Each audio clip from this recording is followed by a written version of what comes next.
Hey everybody, it's Eric Balance coming to you with the Resilient Minds podcast, where I feature beautiful entrepreneurs, thought leaders, and experts in their field, where they help us discover their X factor, their experience of life, only to discover how they were able to accomplish and find out their Y factor, their big why, their purpose in life. So join me as we get to discover the beauty of our minds and how can we really continue to go after the biggest and most wildest dreams while we continue to pursue and manifest our greatest intelligence that comes from the heart. Also, if you haven't, go check out the new alignment course that I've created at www.ericbalance.com/alignment, ALIGNMENT. See you on the show.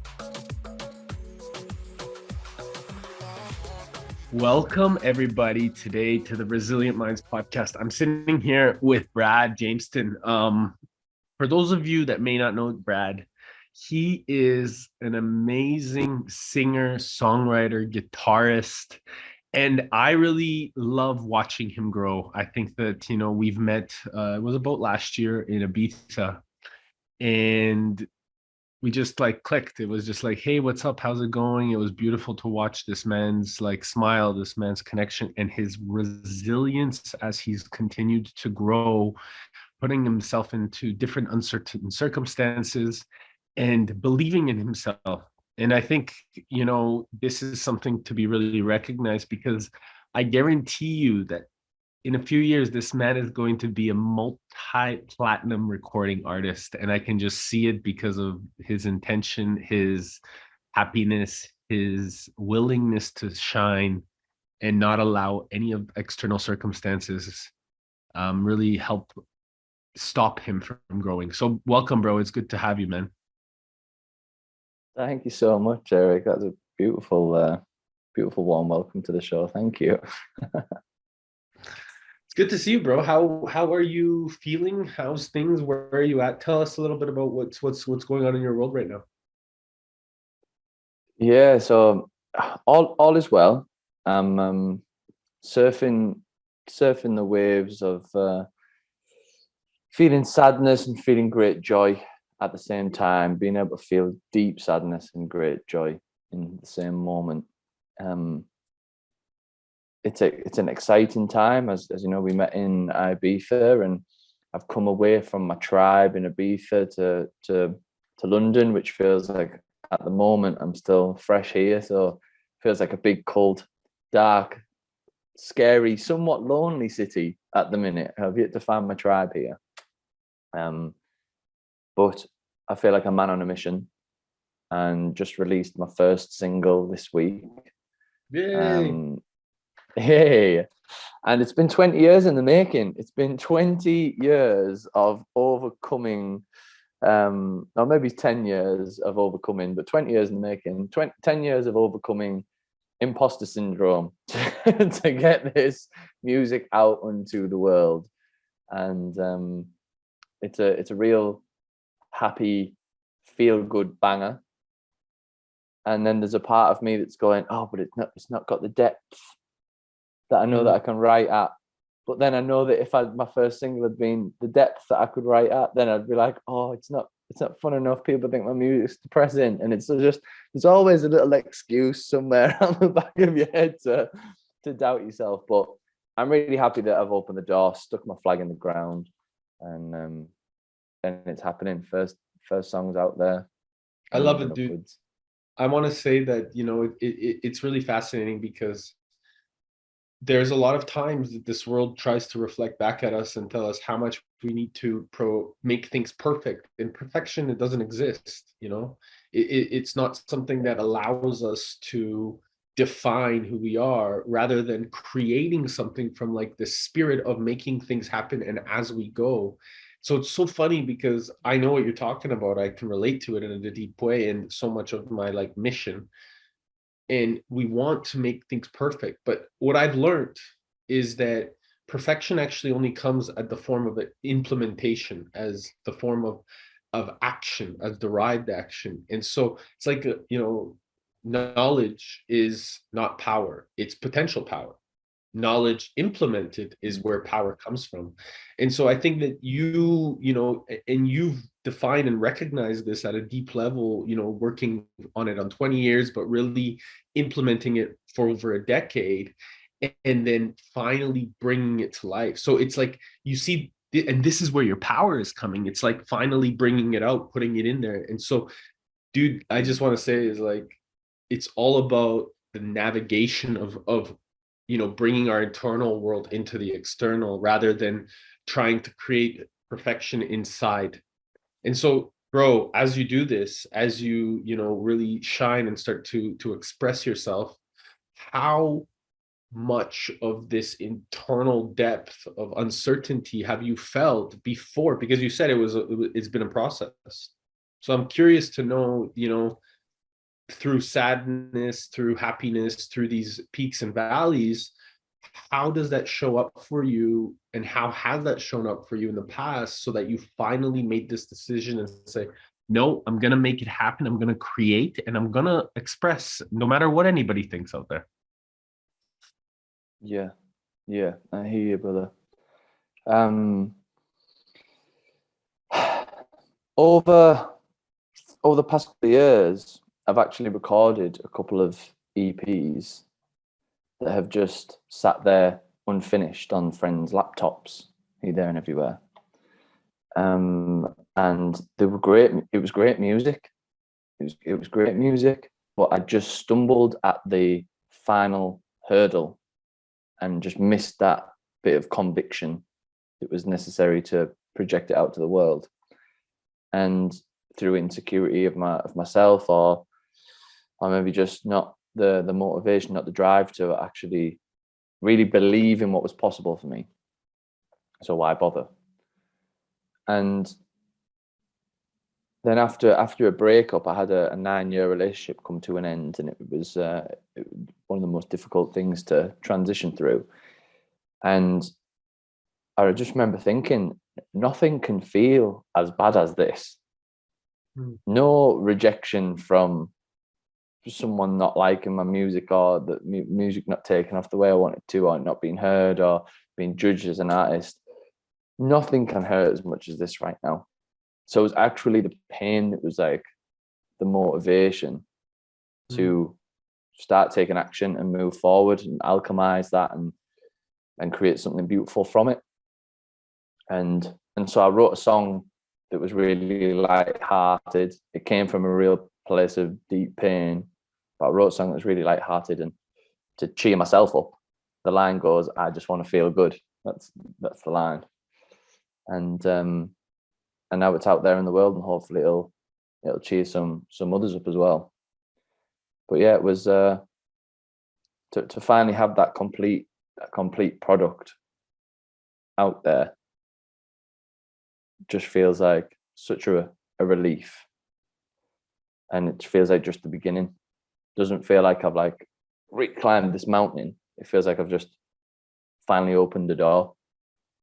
Do you feel like when you allow yourself to express and stop thinking about it, allowing the mind to kind of come into the place of decision of making you create a story, that you're like, no, I'm just gonna express myself. I'm going to define how I want to bring this world out, like my internal world, and hopefully it resonates.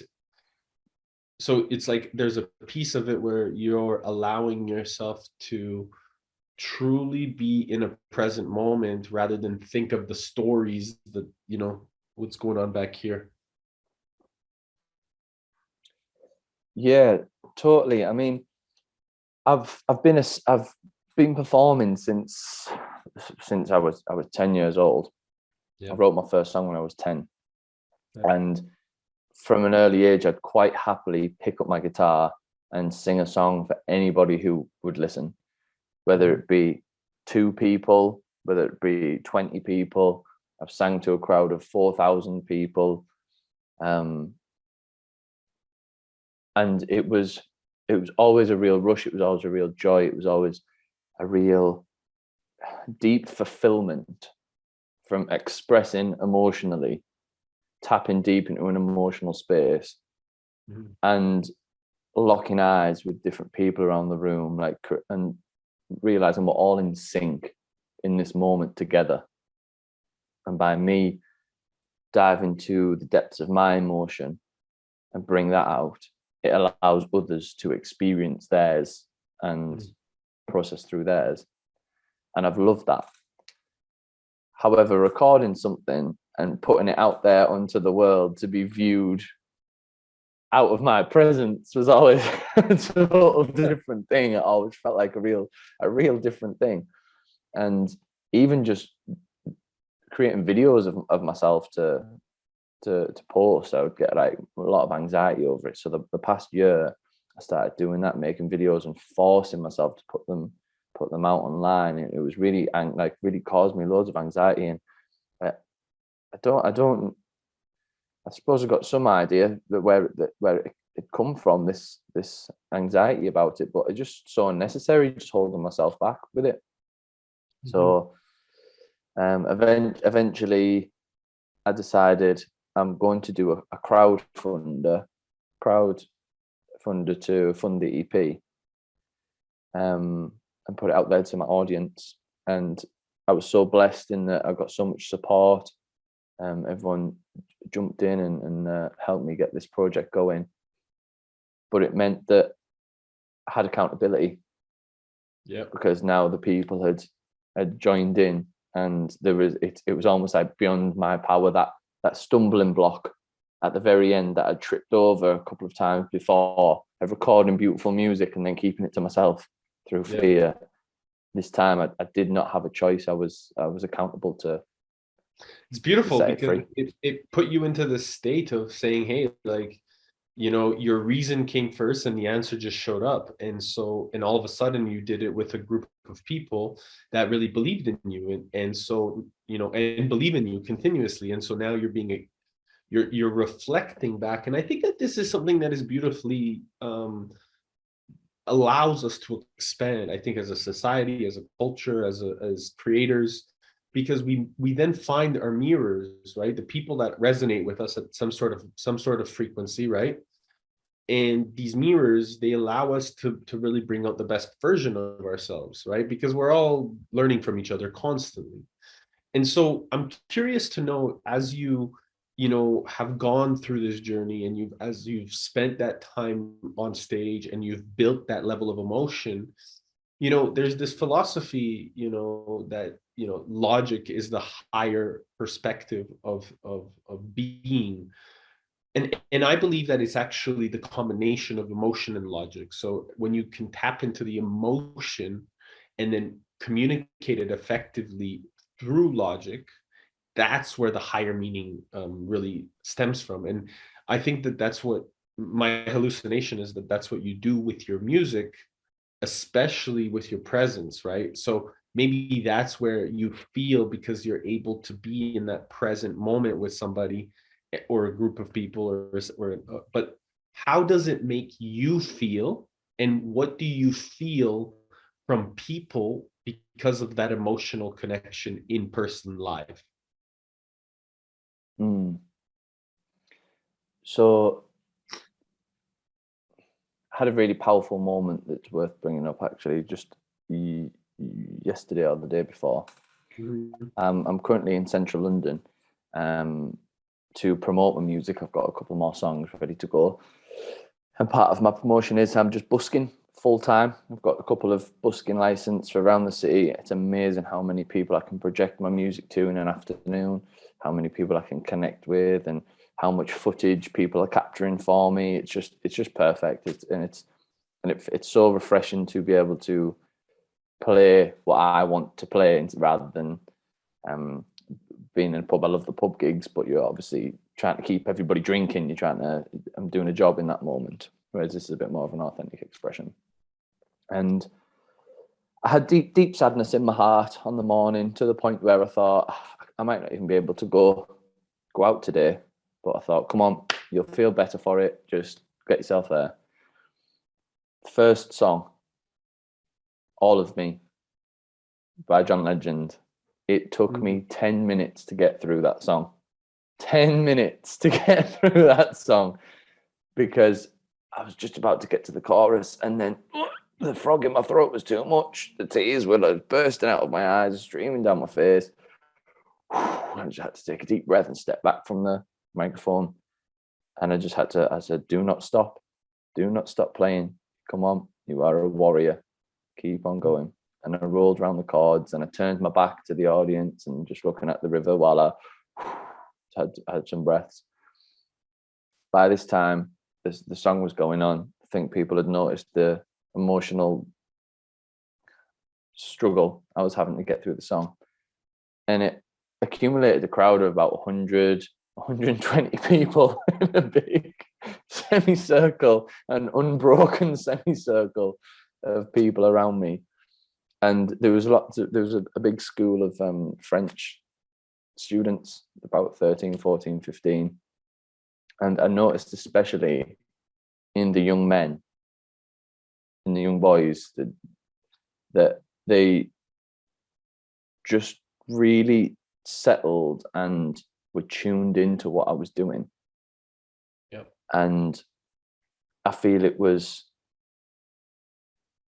a beautiful moment in so many levels, but I was so happy to have been able to express so authentically in front of all them young men and let them know that it is okay to get emotional. It is okay to be seen, to be upset. It's okay to draw tears in front of a crowd.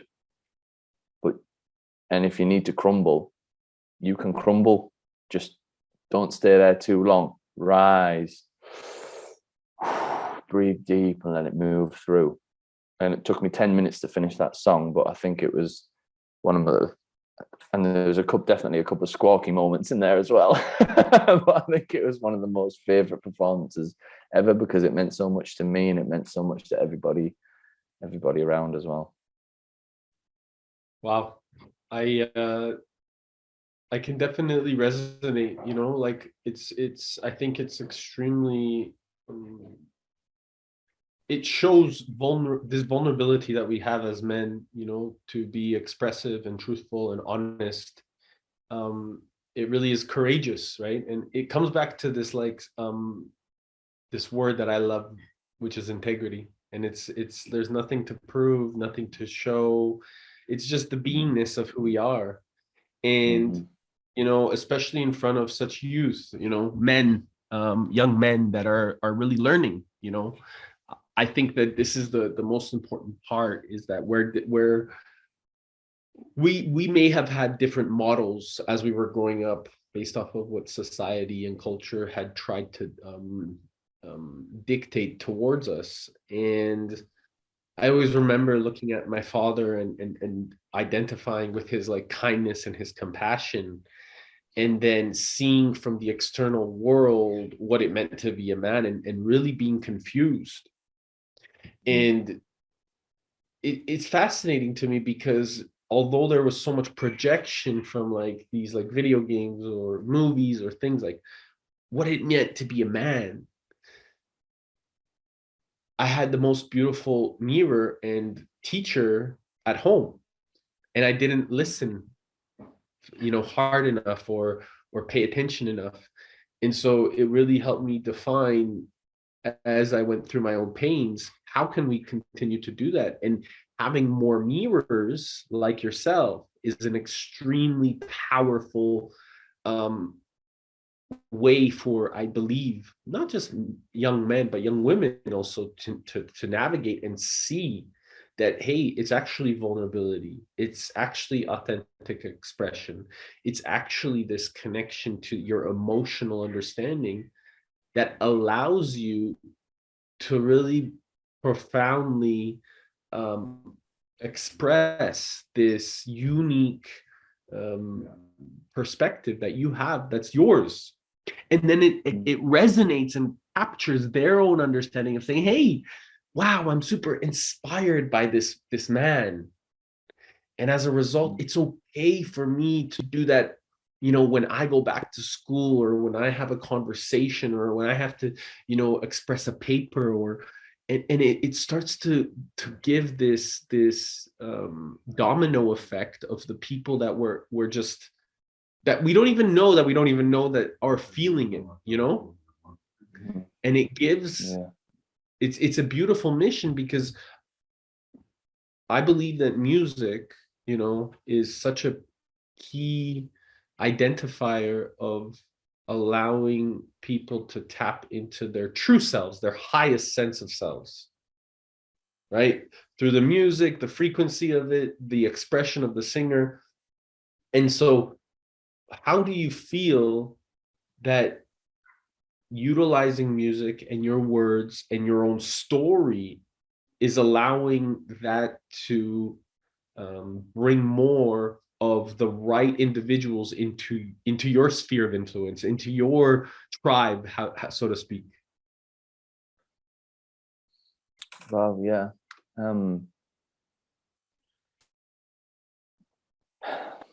I love writing music. I've always wrote songs to help me make sense of my life and the world around. And in Ibiza, we have a Wild Man Wednesdays group, men's group, where we go hiking every Wednesday. We think it's really important for men to get together and have a shared mission. I think speaking circles are great and have the place, but also I think men find it really important to be pack animals on a mission, cutting through the woods and doing cliff jumps, and then and we can bond. It opens us up to talk.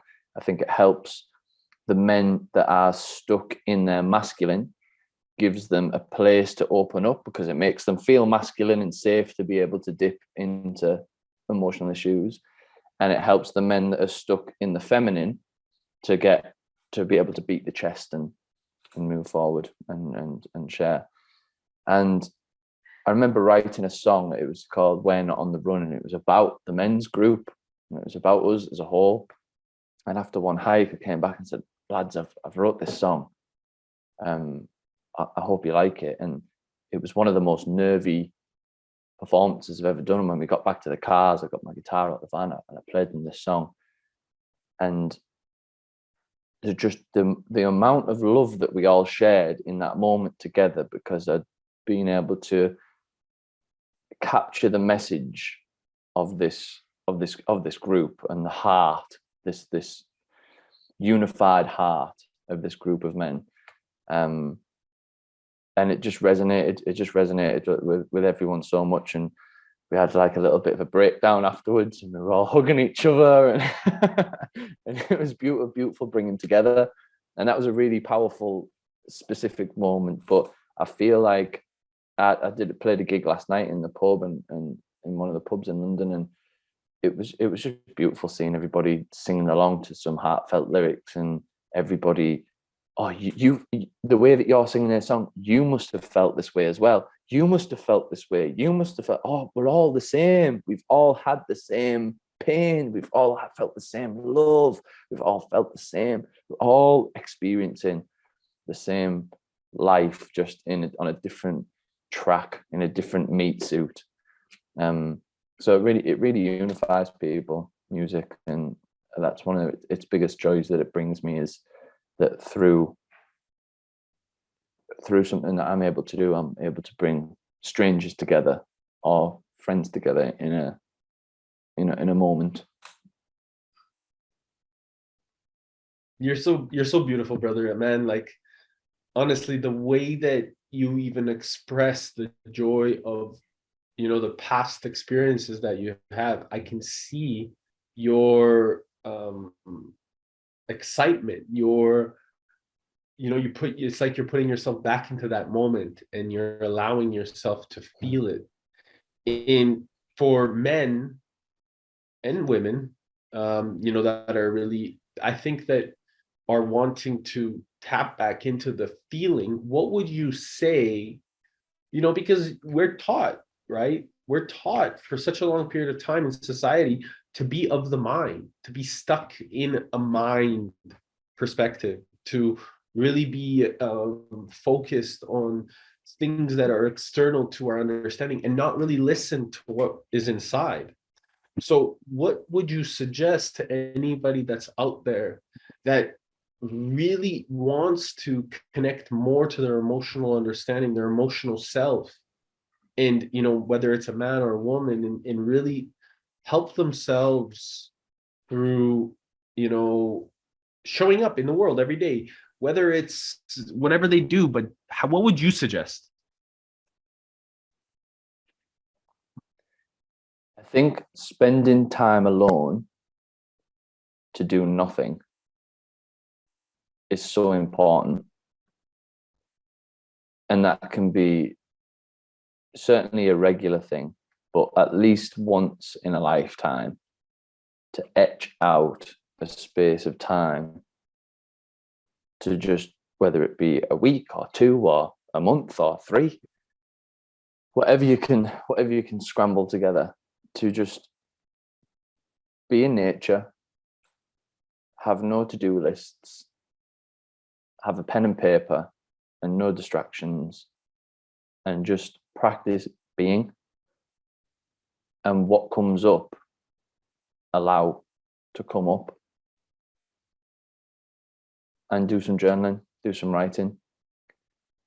I think that's such a rarity nowadays to not be doing, because even when we're not doing anything, we're distracted by something. We're on social media, or we think we're doing nothing. Oh, what are you doing today? I haven't really done much, but I've been watching videos, or I'm doing it, like pottering around the house, doing the bits and bobs that I needed to do. And there's never really a moment where we're comfortable to just be.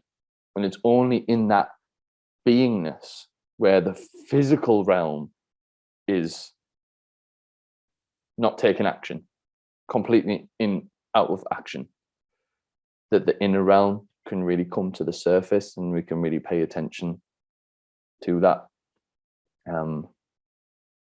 Meditation's been a big part for me to be okay with that. But even long before I was meditating, it was sitting and just feeling with a pen and paper and a guitar under my arm, and okay, how does this feel? I need to get this out of me, because it's so painful for it to just be bouncing around in there.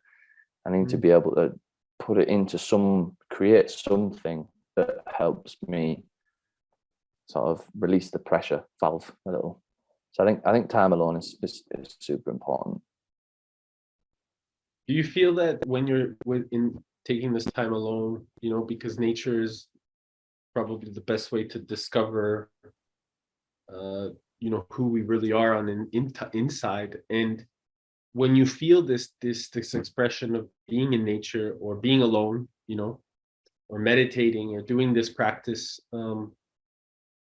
what would you, is there a certain practice, maybe that's a better question, is there a certain practice that you do, that anybody on here that's maybe an aspiring artist, or a creative individual that wants to really discover their internal self, but they've been so stuck in a place where the outside world has projected, and so instead of them taking the time to identify what they need, they haven't taken these practices, these moments. So can you let me know like what you do, so it gives a good understanding of anybody that's kind of more curious to how they can tap into this creative expression that you have done so beautifully? Mm-hmm.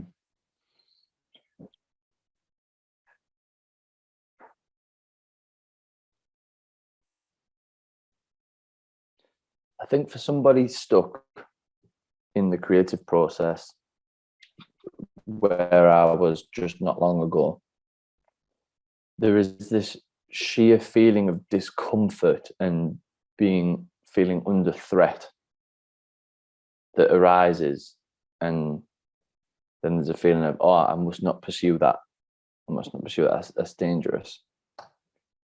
And the best way to overcome that feeling that I've found is getting in cold water getting in cold water and calming your entire nervous system, taking those deep breaths, feeling every muscle in your body tense, and being able to take control and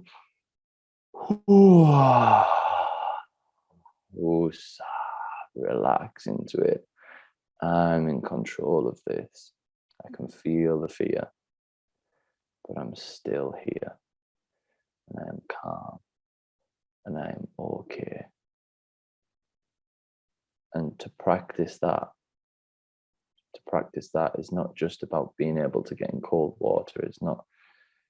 It's about being able to settle yourself, to be able to settle those survival chemicals that are exploding all over because we think there's some sort of danger of being seen.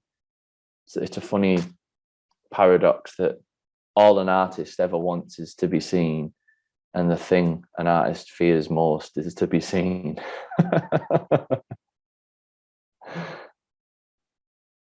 It's a crazy one. You know, I spent a lot of time with working with Tony Robbins, and actually, I don't know if you know that, but nonetheless, there's this thing that he talks about artists, and artists are skilled producers, and skilled producers are the ones that are able to lead communities in a very powerful way. And I used to never think that, I'm an artist myself. I used to always think I was very entrepreneurial when I started out on my own journey. And I realized that, through my own deep work, and I realized that I'm actually a complete artist. And like the way that I look at everything in life is based off of an expression of truth and honesty and vulnerability. And oftentimes I challenge myself because it's not necessarily that I want to be seen, but it's about knowing that what's coming through me needs to be seen. It's about not being, it's about the message, right? It's about and so allowing the egoic part of the person to let go and allow the words or the message or the discovery to really come through. And I realized that at that point that we actually become the vessel. We just become the vessel. We don't, it's coming through you. You don't allow things to, you're not navigating. And this type of skilled production, I think, becomes now a new responsible role. And it gives you a lot more of that certainty. It gives you a lot more of that responsibility. You step into a new dynamic as an artist. And as a result, you actually stop worrying about the judgment of others, and you start focusing on the mission, on the intention, on the work, and you do it no matter what, because there's going to be people that don't resonate, and that's okay, right? And I think that this is what gives us that fire. This is what gives us that strength. This is what gives us that commitment, because we've done the work on ourselves to know that the mirror is not always going to be the most beautiful one on the external world, but defining that we are the skilled producers of wanting to really show up in the world that is just truthful. It's just honest. It's just an integrity. And as a result, we're going to be able to resonate with the right people that show up around us. And so what does community mean? Because to me, it's about common unity. So, we both lived in Ibiza. We both spent time in Ibiza. Community was very important for both of us. Now we're both in different parts of the world. How are you attracting that community or that common unity based off of the way that you're showing up, not just inside of music, but also on the outside? Like, how are you, because the emotional part of you is allowed to be expressive in the music and the way that you're showing up. And how are you showing up outside of you singing? How are you showing up outside of you on stage or in front of people, in front of an audience? Because there's alignment there, and you can see it. So I'm just curious to know for anybody that's listening.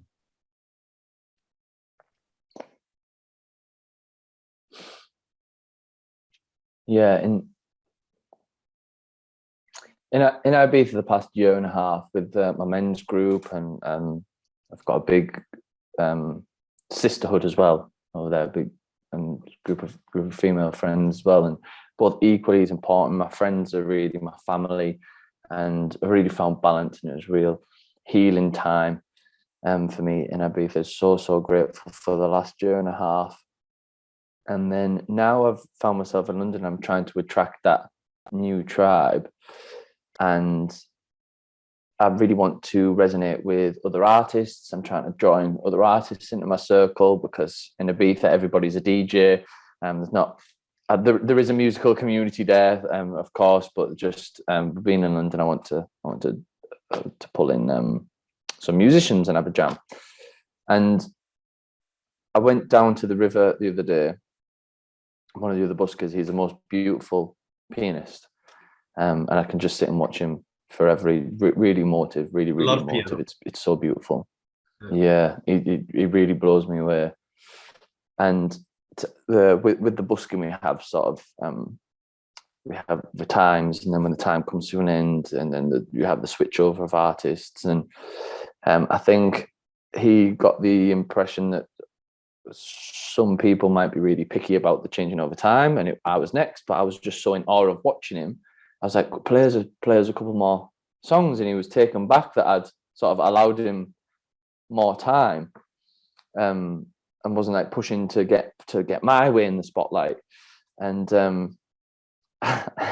afterwards, we were packing down the gear and packing his gear, and I was setting my gear up, and he looked up at me, and he just caught my eyes, and he held my gaze for a moment. And he's a real deep soul. He's a real deep soul, and he speaks really calm, and he's just really calm all the time.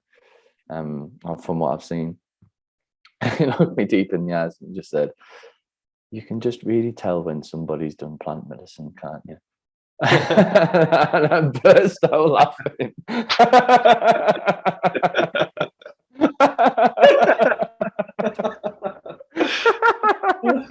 And I just burst out laughing. It was hilarious. It just cracked me up, and it was just the seeing one another, so deeply in such an ordinary moment.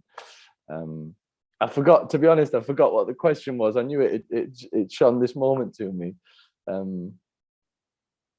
No, it's basically just like, how are you feeling like you're showing up outside of that? And I think you just explained it really. It's like, just being present for others, and Yes.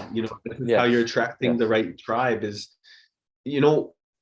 bro, I mean, presence is something that music allows for me to identify the present. Like it takes almost you back to a moment of being in nature, being alone, being in music, because it creates such a vibration of a whole.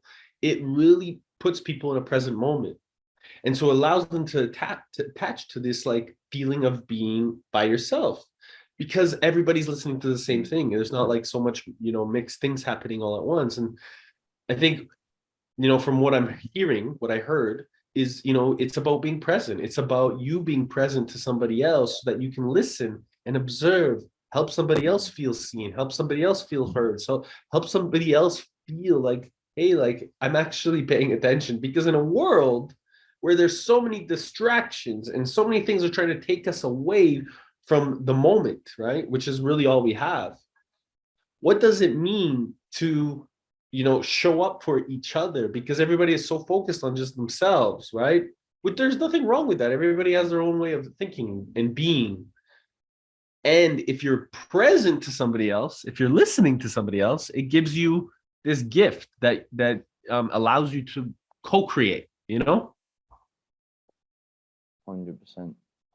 And this has shown up in the past few days. I've got a few men, a number of men that it's all happened in a very short space of time. And they've reached out in a way that's typical of us men to not tell the full story, but I could just see there was something more behind that message. And instead of glossing over it, I've really made the effort to go, okay, what is that piece? What is that piece that's hiding there? What is it underneath these words?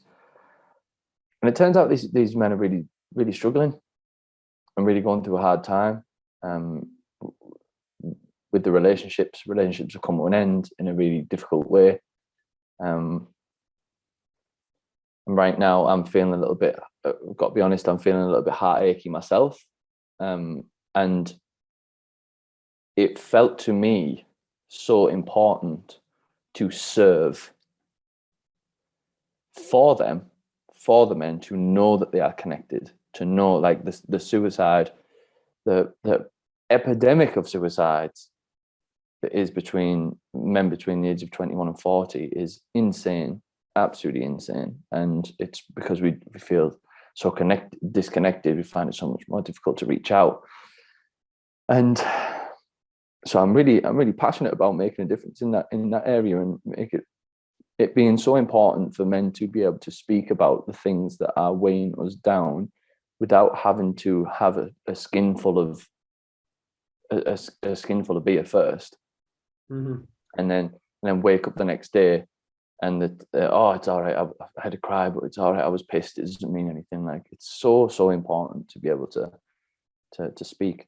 And so in serving and just literally just saying, I am here for you, here's my number, I'm here for you anytime, and just tagging little inspirational things that I see on Instagram that might resonate and go, that's gonna align with him today, that would resonate with him. And being there to support each other made me feel stronger. It didn't drain my energy, it gave me energy to serve, give me the energy, and made me feel more whole, made my heart feel a little more healed, made me feel more connected. And that was a surprise. That was not something that I've foreseen happening. And yeah, it's especially for us men, we do find it. I think it's beautiful the way that women have that intimacy with one another, to be able to sit with a cup of tea and talk about how this is hurt here and this is hurt here and this is hurt here, and sit and work through each other's problems on an emotional level. And as men, we just find it so awkward or difficult to do that, and it ought not to be awkward. It doesn't have to be awkward, because we're all experiencing it the same. And once we can blast that door open with another and just dare to be seen, that's power. There's power in that. There's complete power, and I think holding that for each other too is important. It's like holding the space for another man to really allow himself to be there, to be in that vulnerable state, and then listening. It just goes back to another piece of presence and giving us this time and energy to listen. There's this saying recently, it's like, you don't know what another person is ever going through, so just be kind, right? And I think that that's something that for me resonates deeply, because there's times in life where we're both, you've experienced it too, ebbs and flows, right? Like, where there's good times and there's bad times. I don't know if I call it bad, but not as good times, another lessons. Difficult times. Yeah, difficult times. And I think that it's like, the world will show you, hey, like, people will judge you and they'll, say things about you, but they don't really understand. They don't even get curious, And I think that this is a beautiful way of saying, hey, like, at the end of the day, whatever you believe, like, about another person's map of the world or their opinion is great, but there's always ways that you can have compassion and be kind in the way that you express that belief, right? And I believe that, because effectively communicating with one another, even if you don't agree, there's nothing wrong with disagreeing. I just believe that there's a way to do it in a sensitive way where you're really fostering, because ultimately the way you treat somebody else, right, the way that you treat yourself. What do you think? 100%. 100%. And I love that this has come up today because I had a disagreement last night with a friend of mine. We've not seen each other for a while. She'd come to see me play the gig. She'd come to stay with me in London for a few days and played the gig. We had an amazing evening. And then on the walk back to the tube station, which was just 5 minutes away from the pub, we managed to get into a debate where we were at loggerheads, so much so that we'd walked an extra 20 minutes past the tube station. Completely missed it and had to turn around and walk another 20 minutes back. And we were at complete loggerheads, but we kept it calm and we kept it in love. And we were trying every which way to allow the other to see the other's perspective and try on the other's perspective. And in the end, it took we missed the last tube. It took getting in the cab and having a few beats of silence in the back seat, and just having a breath, and then a quick cuddle and a laugh and a love you and a let it rest, and a let it rest. And it was just deep respect there.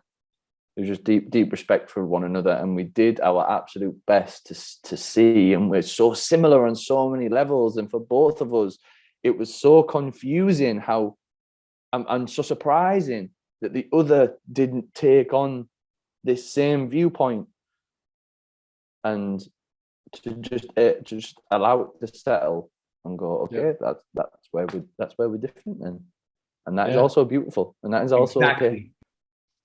Exactly, that's also beautiful, bro. You're epic, and I think this openness, this open-mindedness, and it shows up for sure in your music.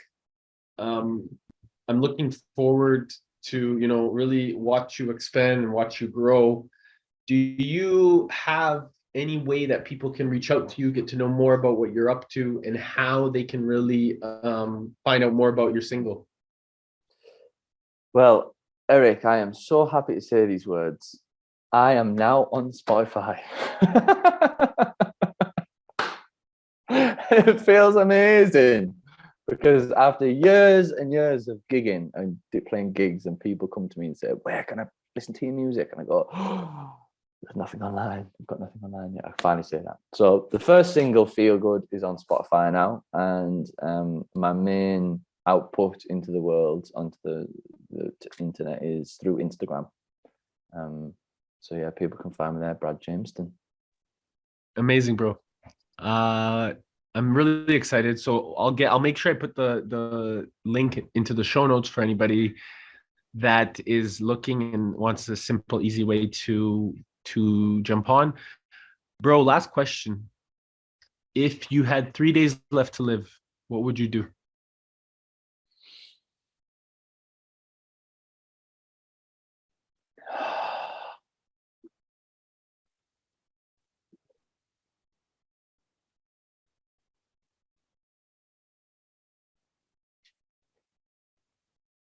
Tell them I love them.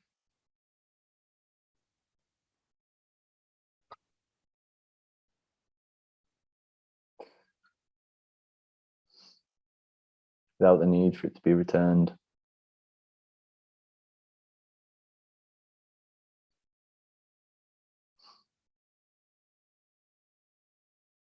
Tell them all I love them. I think that would be the most important thing for me. For them to know. Bless your heart, brother. I appreciate your time, your energy, your kindness, your compassion, your magic, bro. Keep going. You are one of a kind, my dear friend, and always a blessing to reconnect. Big love to you. Honestly, thank you so much for having me today, Eric. It's been so refreshing having this conversation. I love you loads, my brother. I love you loads, and I'm looking forward to connecting in the physical sometime whenever our paths cross. That'd be epic. Looking forward to it. Thank you. Thank you, brother. Hey, everyone, and thank you so much for listening to The Resilient Minds. I hope you enjoyed the show. Please make sure to go comment and like and follow us on iTunes or Spotify. And please make sure that if you really love this, to share this episode and make sure that you're inviting all your friends to like it as we continue to unfold what the beauty of our minds does. More importantly, how powerful our heart level of intelligence can be when we combine our heart and our brain together. And more importantly, check out the alignment course that I've created. It's seriously there for you to take advantage of at www.ericbalance.com/alignment. See you on the next show.